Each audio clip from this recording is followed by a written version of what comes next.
Welcome to In the Swamp with the Glenwood Gators. I'm Victor Feliciano, alongside Coach Jason Gibson of the Glenwood Gators. And we're bringing you a review of last Friday night's game against Abbeville Christian and a preview of the upcoming playoff game against Fort Dale. Coach, what's up, Vic? Good to see you again. How you doing, man? Doing fantastic, and I know you guys are feeling real fantastic after this Friday night's 37-0 shutout against Abbeville Christian. A complete performance from you guys. Key words that all we can say for Friday night is defense, defense, defense. Seven turnovers. We had more turnovers in one night than we've had all season. So it's just the things we focused on, things we practiced about, talked about in practice about. You can't come out and say, hey, we need 7 turnovers, or we want to do 200 yards passing, or whatever your goal is. Once you set your goal, then you got to do something to try to obtain that goal in practice, And I've been around enough organizations to where, do you practice getting turnovers? And so we've been practicing it all year long, every day, and it was to the point where it was getting a little frustrating because you didn't see any results. And we finally saw some results Friday night when you get the ball 7 times was nice. 7 turnovers, 5 of them fumble recoveries, 2 interceptions. And both of them are by Carson Allison, who we will be talking to later on in this program. And you held them to 145 total yards. You guys got that pretty much in the first quarter or so. And then third down efficiency, you pretty much shut them down 0 for 8 in third down. And that's always key into a football game. Well, I have, when we do goals for Glenwood, or for any of my teams, it's not about how many yards can we rush for, how many yards can we pass for, we need all that stuff. And I keep it to 4 simple goals, and one of those 4 goals is third down efficiency. And we call it third down dominance. That's part of our goal. I can come in a meeting on Monday and we can watch film and I can say, hey, we threw for 300 yards, we threw for 5 touchdowns, we ran for 100 yards, or we had 6 sacks, and you can still lose the game. You can have all those numbers and still lose the game. If you shut somebody down on third down and they're 0 for 8, if that's one of your goals, at the end of the day, you probably won the game. I mean, that's where it all kind of dictates, and so that was one of our goals. And you definitely did that. Not only did you put them at 0 for 8 on third down, but you held them to only 8 first downs the whole game to your 20. So you guys had the ball, but you were able to keep the ball and then be able to punch it in for a scoring. Just wanted to mention, since we started on the defensive side, which is, pretty much the story of the game, as we are announcing that the CTV Players of the Week is the whole Glenwood defense. Now, we'll be talking to Carson Allison, who will be representing the defense with his 2 interceptions, but there were other guys that pitched in, and we really had a hard time just pulling someone out from the defense. We know we record this during the school hours, so we can't pull the whole defense to come out and talk to them. They would like that. Yes, they would, and they deserved it. But we do want them to continue their education, and so we did want to mention a couple of guys, and a new person or a player that we haven't been able to mention all through the year, George Howard, with 2 fumble recoveries. Yeah, did a great job, got in the game. We practiced that drill and practiced fumble recoveries, and it was his turn. He made 2 great plays, and it's just, I keep telling the guys, you never know when your opportunity is going to come up, and when it comes up, what are you going to do with it? He did a great job. He works hard. He's a hard worker, and I'm excited for him. And then Chaz Floyd and Boatner, they combined for 21 tackles. That's a lot. Yeah, they're pretty good. That was the first game getting Cash back, coming off a strained Achilles tendon. So he was kind of tiptoeing around a little bit, working. He needed to get that game in before heading into the playoffs. But Cash and Chaz were just all over the place tackle-wise. I thought they did a great job. You mentioned about practicing for turnovers. It's interesting how everything just kind of falls in. Those of you who've been following the Glenwood season, and particularly our shows, we do the behind the whistle episodes, and what you've seen on those segments, you're starting to see it on the field. And so the last time we showed that segment with John Burnett, he was the host of the segment, they were practicing the fumble recoveries and forcing the fumbles. And then we see it here on the field. Yeah, we do it every week. And we hadn't seen a lot of results, but you don't just give up on it. We just got to keep pushing it and pushing it. And you got to remember, still, I mean, technically it's only been 2 months we've been with this program, 2.5, 3 months tops. So they're getting in. It's just something that we will continue to enforce as the years go on, and hopefully, we'll be known for a team that takes the ball away. This is the first shutout that Glenwood has pitched since the first game of the season last year, where they had won 68-0. This one with the 37-0. And once again, your offense jumped early and often. First 3 possessions, 17 points. Yeah, we're starting to really fine-tune what we have. I really hope this is clicking going into this week. But, first drive, we just lined up in a base set. They gave us certain things, and when you got Cameron O'Neal and Christian Clausell out there at wide receiver, you have to double team them. And they didn't. And so we took advantage of it. But we ran the ball. John Burnett played by far his best game of the season. I mean, he ran hard. He ran real hard. And he's only a junior, so I'm excited for him. But the first drive was just, we went down the field and did what we needed to do. John Burnett with 77 yards and 1 touchdown. Kind of pales in comparison to the week before where he had the 3 touchdowns, but you look at different things outside of that. Well, he got caught one time, I think, on the 1 or 2 yard line, and we quarterback sneaked it. So I kind of, maybe he could have had 2 or 3 more touchdowns, but then we ran a play fake to Aiden Rhodes. That was another touchdown, John. He could have easily had 3 more touchdowns, but he got us down there, and he had a great night receiving too. I think he had almost 40 yards receiving, so he was over 100 yards of offense, and what a great job by him. And you brought up Aiden Rhodes. First touchdown. First touchdown. First touchdown. He's great. He's worked hard. You talk about the player who's worked, who came from out of nowhere in training camp. I mean, he really couldn't catch that well at all. He was a big body, big kid. And I told him, I was always honest, look, you can't catch. You need to do this drill, this drill, and this drill. And apparently he's been doing it because he has all of a sudden turned around to be probably one of the best hands on the team. And when you talk about improvement, I mean, he is the epitome of somebody who's gone from really a very small role player to a major player on our team. And then going into next year, he's going to be a target. He's going to be a huge target, and he'll have a great season. Well, you got a lot of seniors in this class, but we're talking about some up-and-coming players, or those that are going to be the cornerstone of your team. And they're all juniors. You got John Burnett. And then you got Aiden Rhodes. Christian Clausell, Cameron O'Neal, Latavius Calhoun, Blake Rawls. There's a whole bunch of Mac English. Wow, he's a junior too. Yeah. There's a lot of juniors out there that are going to be the cornerstone. They're going to help build it along. And we got a 9th grade class. We had some 9th graders that played in that game, and we got a 9th grade class that is good. And one of those, I think he's actually a sophomore, is Lawrence Vincent. Lawrence Vincent. My goodness, Lawrence Vincent, every time the ball is in his hand, he's doing something with it. Friday night, 9 carries, 91 yards, and a touchdown. It's almost like every time he touches it, it turns gold. Oh, I wish it was like that. Lawrence gets beat up in scout camp. I mean, he's probably running so well so Cash Boatner and Mario Richmond don't hit him. Because during the week in scout, he takes a beating. I mean, so to see him get in the game and have the kind of success, he could have had a 90-yard touchdown when he got caught from behind, which I'm shocked because Lawrence is pretty fast. Mm-hmm. And but he's only in 10th grade. I keep forgetting that Lawrence is only in 10th grade. So. And from his stature, he looks like he's still due for his growth spurt. Yeah, he hasn't hit his growth spurt yet. He's maybe 110 pounds. Yes. Maybe, okay, 112. But he knows how to carry that rock. He runs hard, and 91 yards on 9 carries.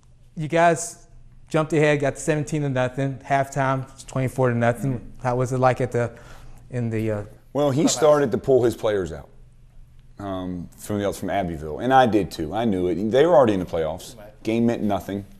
So I think by halftime he pulled his starters. I wanted my starters to go one more series, which they did just for the work. And then we all pulled all of our starters out and put in a bunch of young guys. And Lawrence and guys like that got a lot of work in. And to see the young guys continue to hold the shutout. They had the ball one time, I think, inside the 15 or 10. And the young guys shut them out, stopped them, and preserved the shutout. Well, and Abbeville Christian wasn't no slouch. I mean, their record is 6-5. They've had some tough losses, but they were 4-1 in their side, and they're single A. And so, you've got that situation where they're a smaller school. They're not fielding as many players as you got, or suiting up as many players as you guys do. But they're in the playoffs. They're going to have a home game. And they were state champion last year.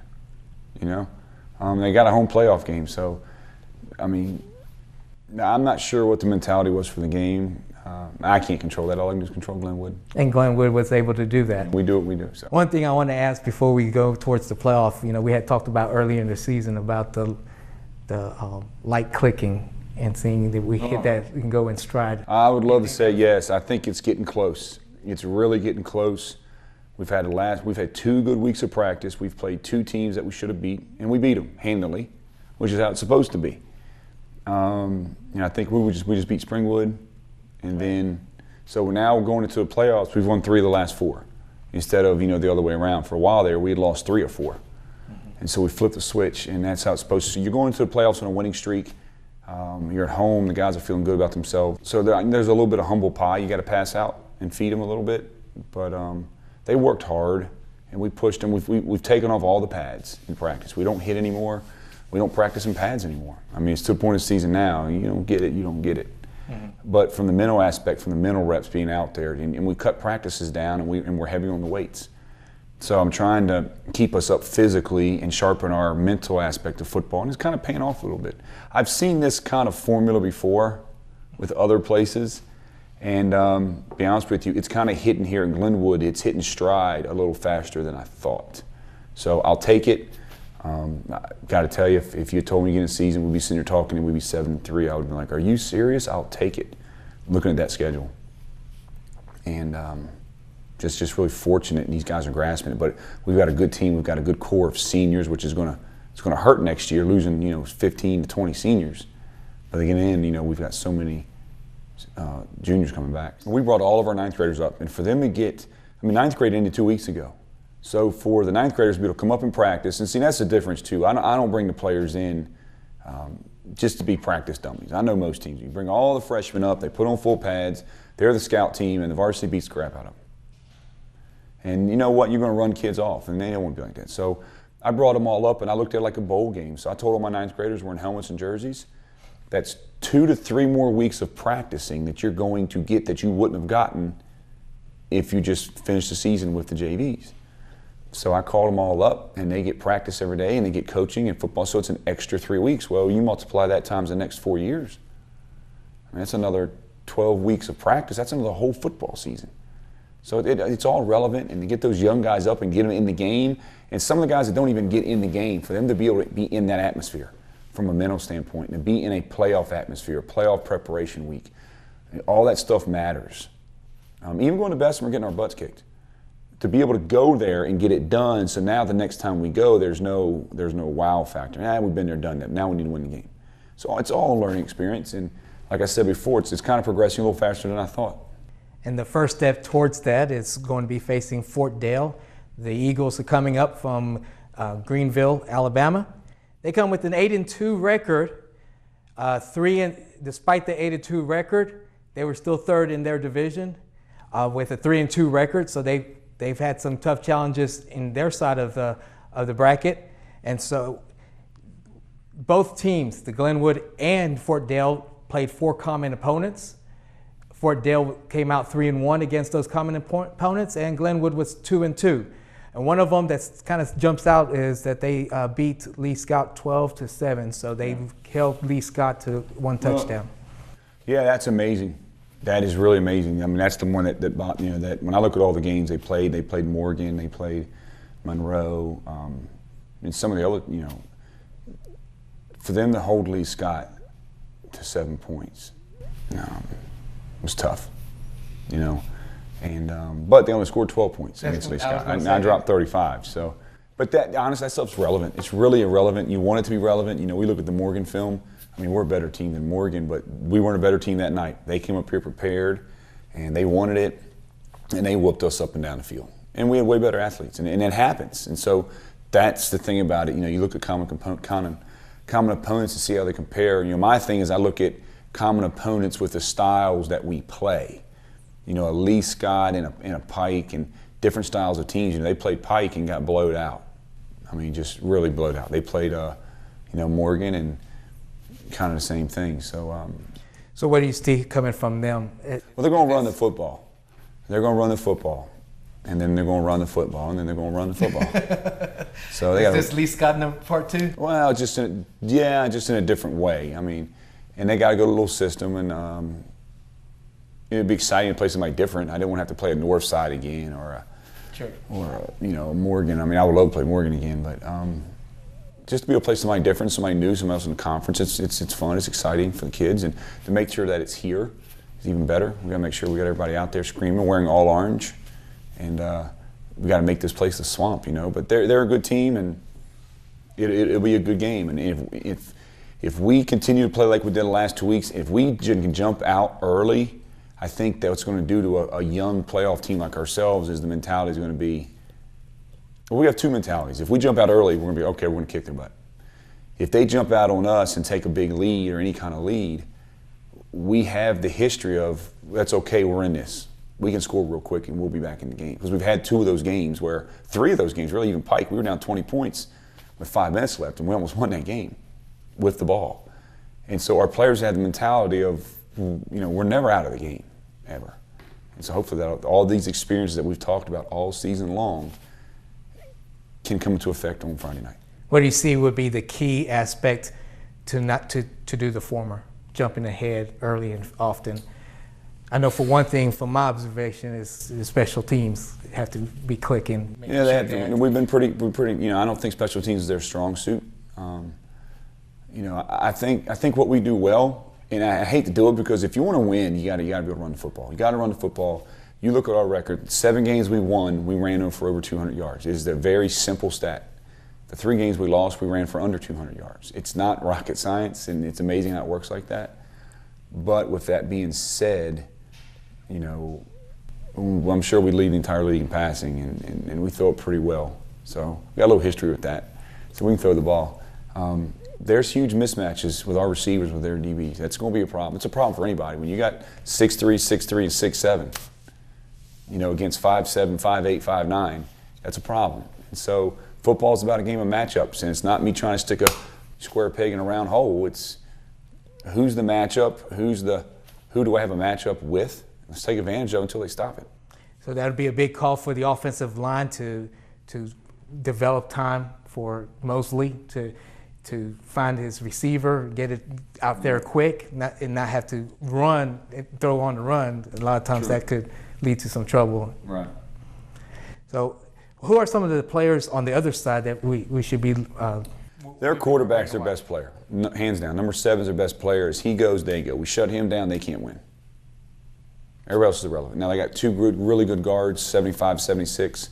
They love the pull, and they do a good job of really good football players. It'd be fun to kind of watch them in real life. They're good, and then that's what stands out to me. And as far as who our matchup's going to be, I'm not going to tell you. Right. You have to see that on Friday night. Friday Night Live right here on Channel 7. We're going to bring you the play-by-play action with pregame starting at 7:30, kickoff at 8 o'clock. But more importantly, if you've got the ability and the wherewithal to be able to make it to the game, come out to the game, because nothing beats live being there. And we definitely want to thank Glenwood for allowing us to broadcast this live, and knowing that folks still want to be at the field. And I tell you, nothing beats being on the field. But we do this as a service for those who may not be able to make it out to, maybe due to work or maybe just not able to go out and about. And that's why we bring you the live presentation this Friday night at 8 o'clock right here on Channel 7. That's Glenwood versus Fort Dale, playoff action right here at the Swamp.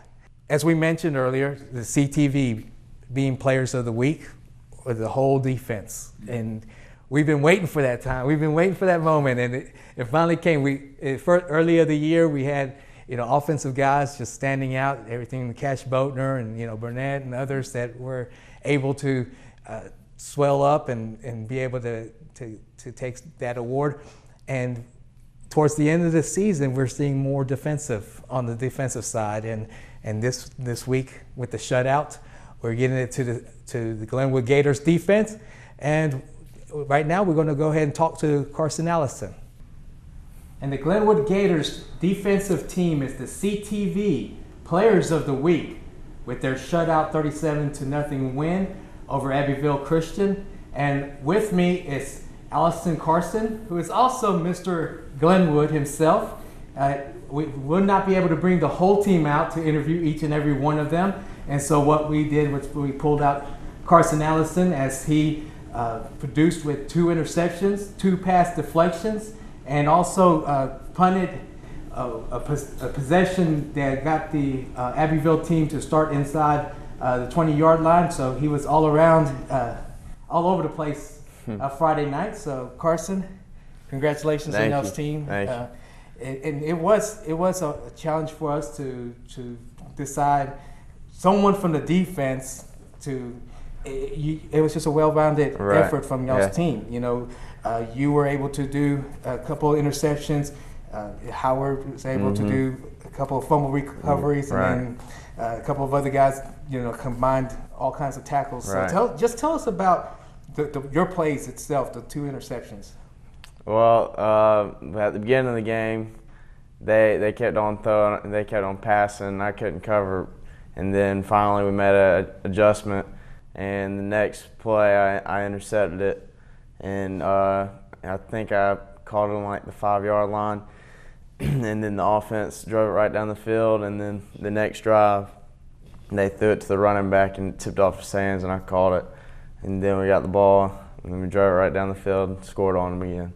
So you got the 2 interceptions, and then you also had the 2 pass deflections. Right, so they still was testing you out. Yes, sir. Yes, sir, yep. Well, tell us about just the general growth of the defense. Early on, had some challenges, not been able to force the fumbles, and now you had 7 turnovers Friday night. So tell us about the growth of your team. We're just growing together, I think, and now we're I don't know, we just came as a team now, and now it's playoff time, and we're ready for it. And I think Friday is going to be a real fun game, and we're going to win. That leads me to the next question. Tell us, you guys were in the playoffs last year. Right. What's the difference this time? Well, last year we're going in the playoff game knowing we were going to lose, and this year we know we have a chance to win it all, and it's going to be so much fun, and it's at home too. So and it's our first playoff home game in 10 years, I think. So it's just going to be awesome. You have experience with playoffs, and it's, you know, you've got the experience in the football, but then also particularly on the baseball field. Do you see any difference in the 2? Nah, there's just nothing like football to me.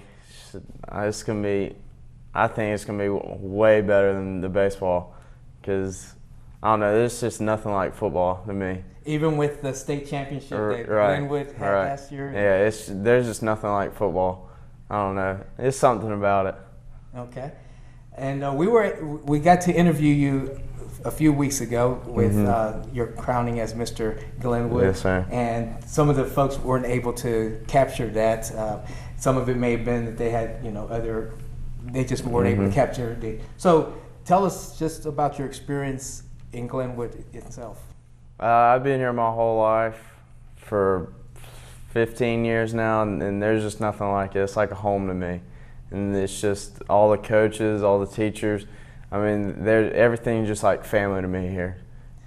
Tell us, upon graduation, what are your goals and aspirations? Well, I hope to get a baseball scholarship somewhere and play baseball in college. And then from there on out, I'll just work, I guess. Anything else you want to mention, particularly about this game, and anybody that we might have overlooked that you want to give a shout out to, or anybody in the shout out that might be watching? I mean, I'm just gonna say that everyone needs to come out Friday for the home playoff game, because it's gonna be awesome. All right. Well, Carson Allison, representing the whole defense of Glenwood as they were the CTV Players of the Week. We hope you enjoyed that interview with Carson Allison. Coach, he showed out last Friday night, and 2 interceptions. Carson and Chaz and Boatner and Mario, I mean, just that whole defense. I mean, I really could name them all, but Blake Rawls and Gage Williams and just all those guys. Dykes and Jack Rhodes. You pick one, but Carson's kind of the quarterback of the defense. He did a great job. He got 2 picks, and he needed that confidence too going. He's dropped some picks this year that I've jumped on him for. So he needed that confidence going into the playoffs, and he's our best player. We're going to ride that through. And he did mention that through the interview, confidence. It's night and day this year from last year. Last year they were like, okay, yeah, we made the playoffs. Well, we're going to get slaughtered. Oh, wow. And then this week, we feel we can win this game. Well, yeah, we're home. I think we got better players. Hopefully we can play together, but he's right. There's a confidence level. It's all about your mental aspect. It's everything. It's about effort. I told the guys before the game against Abbeville, I didn't, X's and O's and tackling and all that stuff, whatever. If it happens, it happens. If it doesn't, it doesn't. But just play fast. Just move from point A to point B. If you can't do it physically, do it in your mind. But just be faster than the other person as far as hustle. You cannot coach hustle. You cannot, you can't defeat it if you got somebody that continues to just get after it. I mean, it's tough to beat that guy. And I think we've done it the last 2 weeks, and then I've got to continue to push it in practice and push it in the game. It's a long time coming, and hopefully this will be an ongoing thing here in Glenwood. I hope so. And I'm excited for these seniors as I look around this locker room, as I'm looking at their names in their lockers. I'm excited for them to have this opportunity to be able to put the work in. I remember all the stuff in June and July, all the sweating and the working and all that stuff, to be able to earn this right here. There's a lot of people sitting home. There's a lot of people today that after school today are going to go home. That's right. And we're not. And we're not traveling either. And that's a huge blessing. And I'm not sure if they realize the magnitude of it. And not to add any more pressure, but looking at the bracket, we don't want to look ahead, of course, but for just conversation's sake, they would be facing the winner of Monroe versus Tuscaloosa Academy. And I'm telling you, if you're Monroe, you're probably a little bit concerned about this Tuscaloosa because they're peaking now. They're peaking, and they've got a couple players that are as good as anybody in the conference. I would love for Tuscaloosa to win because then we would play here again. That's right. But I just need to win Friday night. Let's just one step at a time. But to think that we have the chance within our grasp of going to the state playoffs year one would be a tremendous. I really can't even put it in words. That's right. Would you consider this like house money in the sense, Oh, this is house money right now. I was going to tell the players, it's weird you brought that up. That's good. That's you say house money. I was going to say borrowed time. I mean, it was real. Well, they can't gamble, so Yeah. I'm not going to say house money. Right. So we can say it. That's right. But it's borrowed time. I mean, when we meet today, when I meet with them this week and talk to them, let them know. I mean, when you practice on Monday and practice on Tuesday, you weren't supposed to have these practices. And for you seniors, you're practicing because you don't know what comes. As if you're a junior, sophomore, freshman, or whatever. Yeah, and you lose the game. Yeah, you're upset, but you're going to come back next year and play. The seniors are going to take their pads off, most of them, probably for the rest of their life. That's what I'll tell them, for the rest of your life. You'll never experience this again. And so you're right, they're playing with house money right now.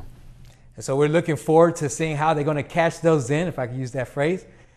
Friday night, once again, we'll let you know that CTV Beam is going to bring it to you live on Channel 7 or 207 if you're using the digital channels, with pregame at 7:30, and at 8 o'clock we'll give you the play-by-play action. I'll give you the play-by-play, and Ron Frazier from The Citizen will give us the stats and spottages of all the action of Glenwood football here at the Swamp. Playoff game. You don't want to miss it. For Coach Jason Gibson, I'm Victor Feliciano. You've been in the Swamp with the Glenwood Gators. We'll see you next time.